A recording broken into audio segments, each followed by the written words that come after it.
কি আনন্দ! আকাশে বাতাসে এখন আনন্দের চোটে এখন আপনাদের সাথে দেখা করিয়ে দিব। এই যে আমাদের প্রিয় খরগোশ বানি। বানি, কিছু বলবা? জাতির উদ্দেশ্যে কিছু বলো তুমি। বানি, বানি, বানি, কিছু বলো। কিছু বলো তুমি। রাক্ষস, রাক্ষস, হুম, রাক্ষস বানি। ওরে বাবা, পানির দুটো কান আছে, দুটো চোখ আছে, অস্ট্রেলিয়ান গরুর মতো সাদা সাদা ছোপ আছে। বানি, তুমি তোমার হেলথ দেখাও, তুমি কত মোটু।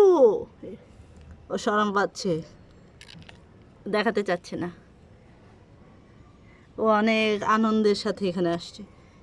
অনেক দিন পরে সে ছাড়া পেয়েছে, বাগানে আনন্দ পাচ্ছে, তার ঘুম আসছে। এই যে বানি, বানি, কি তাকায় তাকায় ঘুমায়? এই, তুমি কি তাকায় তাকায় ঘুমাচ্ছ? কেউ তো বিশ্বাস করবে না। হুম, একটু চেহারাটা দেখাও। ও, লজ্জা লাগে।